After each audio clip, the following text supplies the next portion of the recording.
Hello दोस्तों, अस्सलाम वालेकुम। वेलकम करता हूँ मैं आपको आज के लेक्चर में। सबसे पहले तो मैं माज़रत चाहता हूँ। I am really sorry. Basically पिछले 3-4 दिनों से मैं लेक्चर अपलोड नहीं कर सका।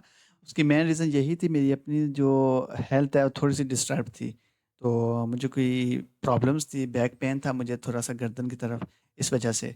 तो आज मैं थोड़ा बेहतर फ़ील कर रहा हूँ, तो चलिए मैं स्टार्ट करता हूँ, ठीक है? तो बेसिकली आज का जो मेरा लेक्चर है वो है सीसीएनए के वो 20 क्वेश्चंस इंटरव्यू। बेसिकली ये इतने इंपॉर्टेंट है कि आप किसी भी इंटरव्यू में चले जाएँ तो ये 20 क्वेश्चंस आपसे लाज़मी पूछे जाएँगे। तो बगैर टाइम ज़ाया किए हम इनको स्टार्ट करते हैं, ठीक है? मैंने आपकी आसानी के लिए इनको रोमन उर्दू में बताया है, ठीक है? ताकि आपको ईज़ी रहे। मैं आपको इंग्लिश के नोट्स भी आपके साथ शेयर कर दूँगा, ठीक है? आपने सिर्फ़ मुझे कमेंट में मेंशन कर देना है कि सर हमें इंग्लिश नोट्स भी दे दें, तो मैं आपको दे दूँगा, ठीक है? तो मेरी आवाज़ फिर आप सबको ठीक आ रही है, तो आप कमेंट में येस भी कर दें, तो मैं स्टार्ट करता हूँ, ठीक है? चलिए, व्हाट इज़ कंप्यूटर नेटवर्क? सबसे पहला सवाल है, कंप्यूटर नेटवर्क एक सिस्टम है जिसमें multiple devices like computer, server, routers, switches आपस में कनेक्टेड होते हैं ताकि डेटा शेयर हो सके। इसमें पर्पस सिर्फ और सिर्फ कम्युनिकेशन और रिसोर्स शेयरिंग होता है। समझ आ गई? ये कंप्यूटर नेटवर्क की डेफिनेशन है। आगे है डिफरेंस बिटवीन लैन, वैन और मैन। जैसे कि लैन जो होती है ये होती है लोकल एरिया नेटवर्क, यानी ये छोटी जगह के लिए इस्तेमाल की जाती है। और जबकि जो मैन होती है ये मेट्रोपॉलिटन एरिया नेटवर्क होता है, और ये जैसे कोई बड़ा शहर और कोई बड़ा इलाका है उसके लिए ये चीज़ें इस्तेमाल होती है। और वाइड जो है ये सबसे बड़ा नेटवर्क होता है जो कंट्रीज़ को आपस में कनेक्ट करता है। जैसे पाकिस्तान से किसी और कंट्री ने आपस में कनेक्ट होना है तो उसके लिए वैन नेटवर्क इस्तेमाल होता है, ठीक है? आगे है what is subnetting and why do we use it. Basically subnetting एक बहुत बड़ा टॉपिक है। इस पे हम पूरी एक वीडियो बनाएंगे, ठीक है? बहुत बड़ा टॉपिक है, इसको बड़े तरीके से और यानी आप समझे हाजिर दिमागी के साथ इसको समझना पड़ता है। तो सबनेटिंग बड़ा आईपी नेटवर्क को छोटे पार्ट्स में डिवाइड करने का प्रोसेस है। इसका फ़ायदा ये है कि आईपी एड्रेसेस का सही इस्तेमाल और नेटवर्क को सिक्योर करना। बेसिकली अगर आप फॉर एग्जांपल मैं एक कंपनी में काम करता हूँ, हम किसी से जब इंटरनेट लेते हैं ना आईएसपी सर्विस प्रोवाइडर से, तो हम उनसे एक नेटवर्क पूल लेते हैं। पूल होता है कि जिसमें है 5 और या 7 आईपीज़ हमें दिए जाते हैं जिसको हम अपनी कंपनी में as a public IP use कर सकते हैं। तो उससे उन 7 आईपीज़ को कैसे निकाला जाता है, तो वो बेसिकली सबनेटिंग के थ्रू निकाला जाता है। तो ये भी हम इंशाल्लाह डिस्कस करेंगे, ठीक है? तो चौथा जो सवाल इंटरव्यू में पूछा जाता है वो है difference between public IP and private IP, ये वाला। पब्लिक आईपी इंटरनेट पर एक्सेसिबल होता है और यूनिक होता है, जबकि प्राइवेट आईपी सिर्फ लोकल नेटवर्क के अंदर यूज़ होता है। डायरेक्ट इंटरनेट से एक्सेस नहीं होता। फॉर एग्जांपल मैं आपको देता हूँ, हमारी कंपनी है, हमारी कंपनी में कुछ आईपीज़ हैं, वो प्राइवेट आईपीज़ हैं। उन आईपीज़ को आप एक्सेस नहीं कर सकते। लेकिन अगर हमारी कंपनी कोई पब्लिकली आईपी यानी रख दें किसी भी सर्वर का या मशीन का, तो अगर आप पाकिस्तान में या किसी भी मुल्क में हैं, तो आप आसानी से उस आईपी को एक्सेस कर सकते हैं, आपको पासवर्ड पता होना चाहिए। ये फ़ायदा होता है पब्लिक और प्राइवेट आईपी का। प्राइवेट आईपी आसानी से कहीं से भी एक्सेस नहीं हो सकती, जबकि वो सिर्फ़ उसी नेटवर्क में एक्सेस हो सकती है। लेकिन जो पब्लिक आईपी है, वो हर जगह से आप एक्सेस कर सकते हैं, ठीक है? आगे है difference between IPv4 and IPv6। बहुत इंपॉर्टेंट सवाल है। IPv4 ये 32 बिट एड्रेसिंग यूज़ करता है और लिमिटेड 4.3 बिलियन एड्रेसेस प्रोवाइड करता है, जबकि IPv6 जो है ये 128 बिट होता है और अनलिमिटेड एड्रेसेस देता है फ्यूचर के लिए। लेकिन जो आम तौर पर कंपनीज में, आईटी फर्म्स में जो चीज़ यूज़ होती है वो IPv4 ही यूज़ होती है, ठीक है? आगे है explain the OSI model and 7 layer. ये एक ऐसा सवाल है कि मैं कहता हूँ कि अगर आपको ये अगर नहीं आता ना, तो आप फ़ौरन रिजेक्ट कर दिए जाओगे, क्योंकि ओएसआई मॉडल किसी भी इंटरव्यू में सबसे पहला, दूसरा, तीसरा लाजमी पूछे जाने वाला सवाल है। ओएसआई मॉडल की 7 लेयर्स होती हैं। सबसे पहले physical layer, number 2 data link layer, number 3 network layer, number 4 transport layer, number 5 session layer, number 6 presentation layer और नंबर 7 एप्लीकेशन लेयर। ये नेटवर्किंग को समझने के लिए बनाया गया है। बेसिकली हर लेयर के अंदर मुख्तलिफ नेटवर्किंग कॉन्सेप्ट्स बयान किए गए हैं। या अगर डेटा लिंक लेयर है तो उसमें नेटवर्किंग कौन-कौन से कॉन्सेप्ट्स हैं। बेसिकली अगर आप नेटवर्किंग को समझना चाहते हैं ना, तो ये 7 ओएसआई मॉडल्स आपको फिंगर टिप्स पे होने चाहिए। मैं खुद आपको अपने चैनल पे प्रॉपर लेके चलूँगा कि ओएसआई मॉडल्स क्या होती हैं, इनके 7 लेयर्स, ठीक है? आप कमेंट में बता दें अगर आपको लेक्चर चाहिए तो। आगे है difference between OSI and टीसीपी/आईपी model. Very important question. OSI basically theoretical mode है 7 लेयर्स का, जबकि टीसीपी आईपी जो है ये प्रैक्टिकल मोड है जो 4 लेयर्स में यूज होता है। Network access, internet, transport and application. ठीक है। नंबर 9 है difference between TCP and UTP. TCP reliable protocol है जो एरर चेकिंग करता है, जबकि यूटीपी फास्ट है लेकिन रिलायबल नहीं होता।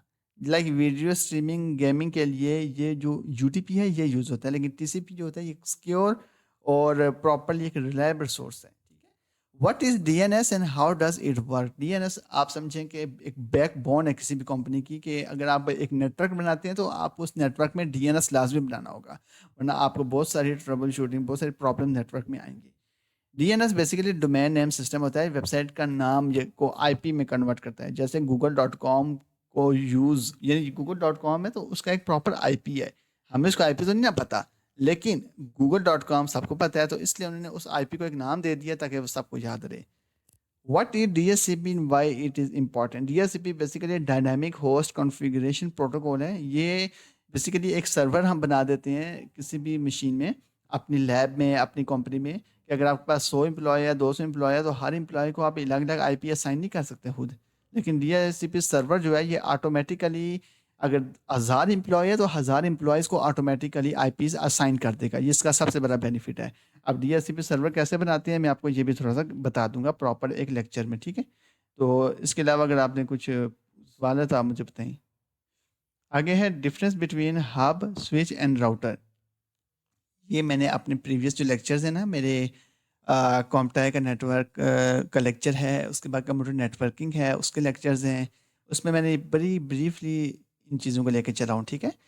हब जो डिवाइस होती है बेसिकली, हब सिंपल डिवाइस है जो सब डेटा फॉरवर्ड करता है सबको, लेकिन जो स्विच है वो स्मार्ट है और डेटा को सिर्फ रिक्वायर्ड डिवाइस को भेजता है। मैंने आपको बड़ी डिटेल में बताया हुआ है, कि लिंक आपको कमेंट में मिल जाएगा नीचे डिस्क्रिप्शन में। उसमें यह है कि हब जो है बेसिकली, अगर आप कोई पैकेट किसी को शेयर करते हैं ना तो वो शेयरिंग पैकेट जो है वो सबको चला जाता है। अगर 10 एम्प्लॉयज़ है 10 के 10 को चला जाता है, 10 डिपार्टमेंट है 10 के 10 को चला जाता है। लेकिन जो स्विच है वो जिसको आप आईपी असाइन करेंगे, जिसको आप भेजेंगे उसी को ही जाएगी वो जो कन्वर्सेशन है वो भी। ठीक है। राउटर नेटवर्क को कनेक्ट करता है और इंटरनेट एक्सेस देता है, सिंपल है। व्हाट इज़ वीलैन और व्हाई इट एडवांटेजेस, इस पे हम प्रॉपर आगे हमारा सीसीएनए के जो लेक्चर्स चल रहे हैं ना उसको हम लेके चलेंगे। ठीक है। वीलैन एक लॉजिकल नेटवर्क है जो डिवाइस को अलग ग्रुप में डिवाइड करता है फिजिकली कनेक्ट। यानी मैं आपको एक आसान में बताता हूँ कि अगर आपके एक पूरा स्विच है, उस स्विच में 32 पोर्ट्स हैं, आप चाहते हैं कि इसकी 6 पोर्ट्स जो हैं ये सिर्फ और सिर्फ आईटी वालों को मिलें और दूसरी 6 पोर्ट्स ये सिर्फ और सिर्फ एचआर को मिलें। तो आप जो 6 पोर्ट्स हैं उसकी एक वीलैन बना देते हैं कि वो उन 6 पोर्टों से हट के आईटी वाले काम नहीं कर सकते, उन 6 पोर्टों से हट के एचआर वाले काम नहीं कर सकते।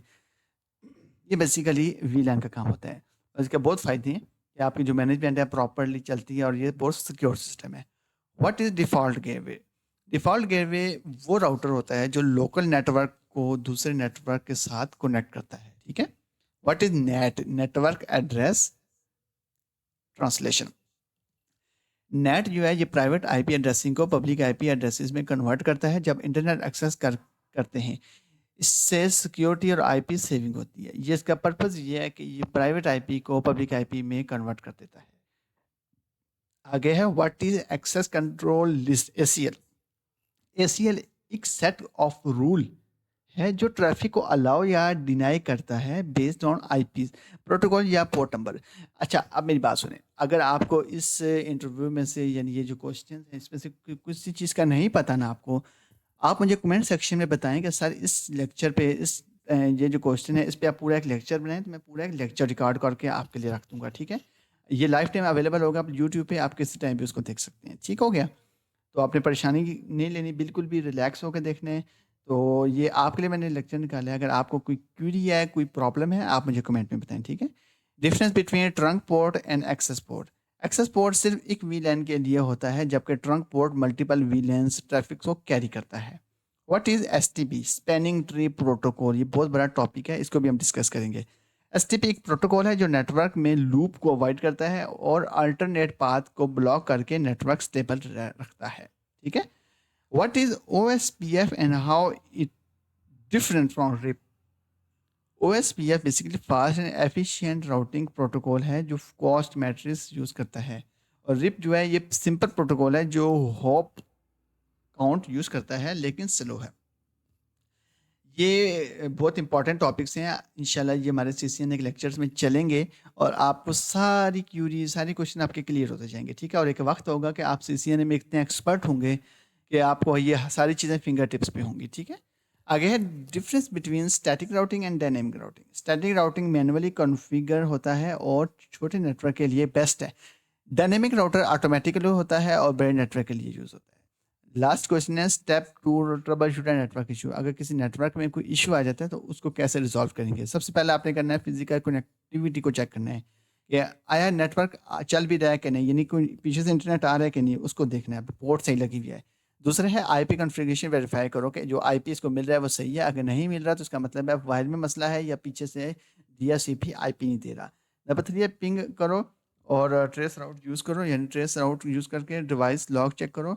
उसके बाद नंबर 5 है राउटिंग प्रोटोकॉल और एसीएल वेरीफाई करो। ये पूरा एक स्टेप बाय स्टेप है, इसको भी हम लेके चलेंगे, ठीक है?